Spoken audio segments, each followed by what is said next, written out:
Buenos días, mi nombre es Valentina Alarcón del tercero medio A y hoy les voy a hablar sobre el golpe militar en Chile. Primero, ¿qué es un golpe de Estado? Un golpe de Estado es la toma del poder político de un modo repentino por parte de un grupo de poder. A lo largo de la historia ha habido una serie de golpes de Estado en América Latina, pero hoy hablaré del golpe militar en Chile en el año 1973. Para lograr entender cómo es que se llegó a esta situación, es importante entender el contexto internacional de la época. El mundo se encuentra en una gran polarización de dos bandos: el capitalismo, liderado por Estados Unidos, y el comunismo, liderado por la URSS, a causa de la Guerra Fría en la que se encontraban estas dos potencias. Chile siempre se encontró en el bloque capitalista, por lo que Estados Unidos tenía una gran influencia sobre el país. Sin embargo, en el año 1953 se desató la Revolución Cubana, liderada por Fidel Castro. Este movimiento izquierdista significó un quiebre del poder que tenía Estados Unidos en Latinoamérica. Frente a esto, Estados Unidos implementó una serie de medidas para evitar un efecto dominó en otros países latinoamericanos. La Alianza para el Progreso era un programa de apoyo económico para los países con el fin de evitar que se siguiera el ejemplo de Cuba. La Doctrina de Seguridad Nacional fue un conjunto de principios y acciones para evitar el avance comunista en Latinoamérica. Y la Escuela de las Américas fue una escuela militar donde se formaron los oficiales militares que tendrían protagonismo más tarde. Los años previos al golpe de Estado, dentro de Chile había una gran polarización política, donde surgieron grupos extremistas. Los dos más conocidos fueron Patria y Libertad. Este fue un movimiento paramilitar de ideología fascista que pretendía cambios revolucionarios en la sociedad, y el Movimiento de Izquierda Revolucionario, más conocido como el MIR, que fue una organización de carácter marxista que representaba principalmente a los sectores campesinos y obreros, la cual estuvo fuertemente influenciada por la Revolución Cubana.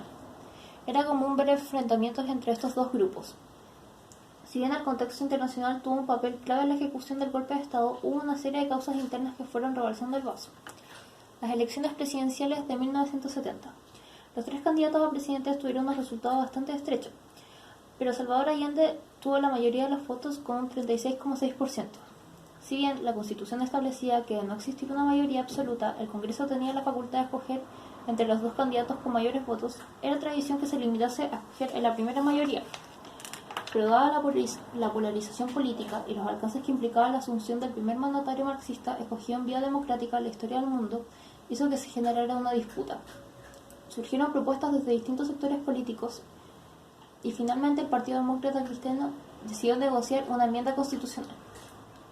Pocos días después de esta sesión, algunos miembros de extrema derecha y de las Fuerzas Armadas intentaron fallidamente secuestrar al comandante en jefe del ejército René Schneider, que murió tras esta acción.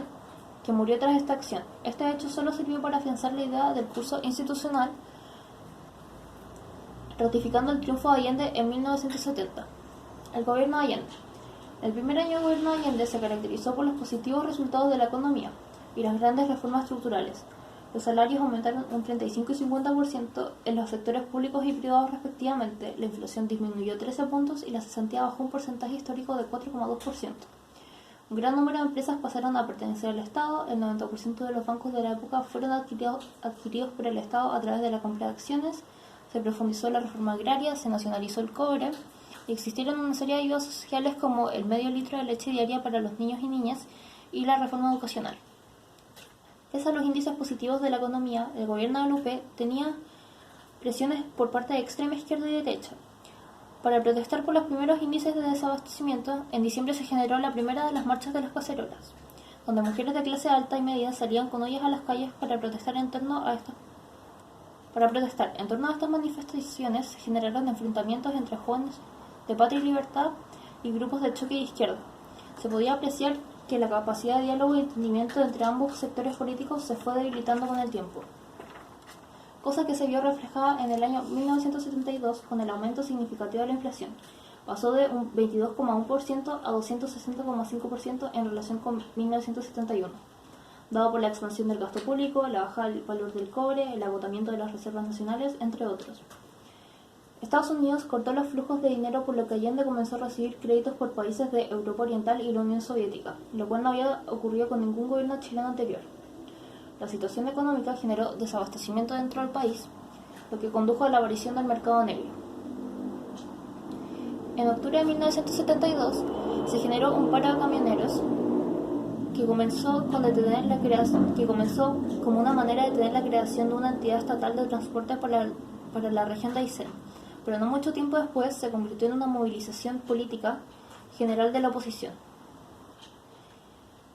Este conflicto fue solo resuelto al momento de que el presidente Allende accedió a incorporar a militares de alto rango al gabinete. Entre ellos se encontraba Carlos Prats, comandante en jefe del ejército.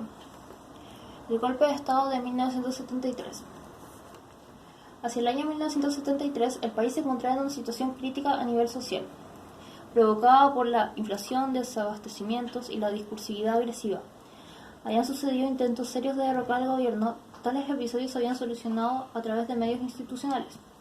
Sin embargo, el contexto de extrema tensión que se encontraba desde octubre de 1972 hasta septiembre de 1973 fue el detonante definitivo para el golpe.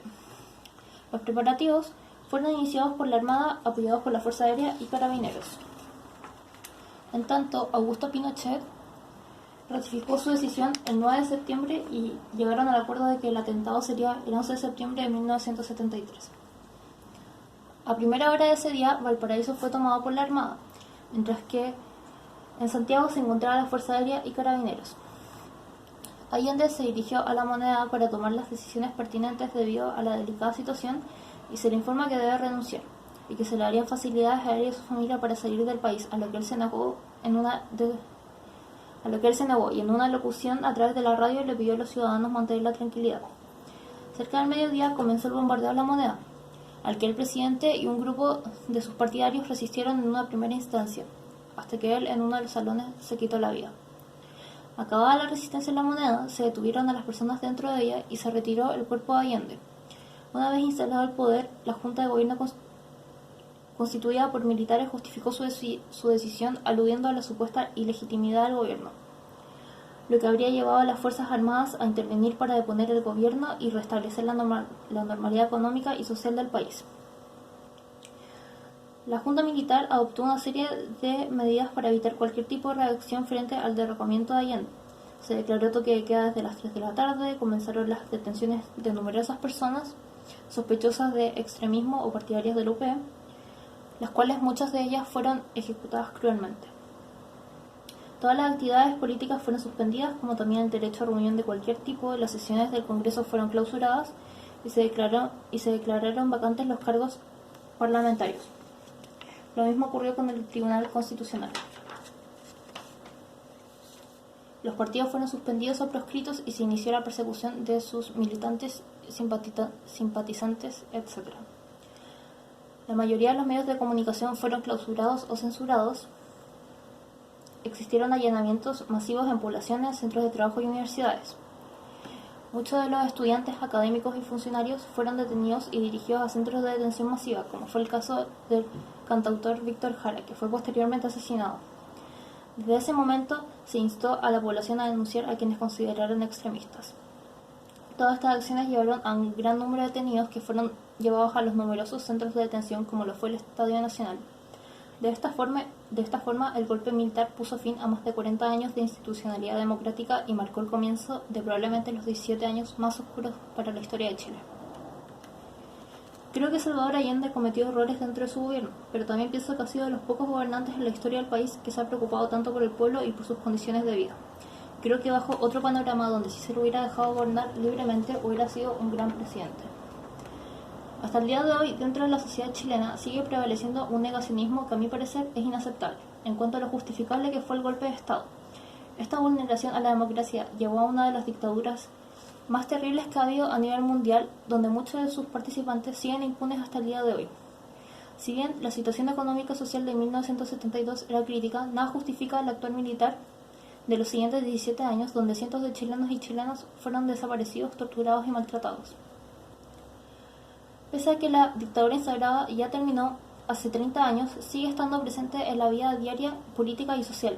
Por ejemplo, muchos historiadores han llegado a comparar el estallido social de 2019 con los meses previos al golpe de Estado de 1973, en el sentido de que ambos gobiernos presentaron una falta de gobernabilidad y que pudo haber llegado a un golpe como se rumoreaba durante esos meses.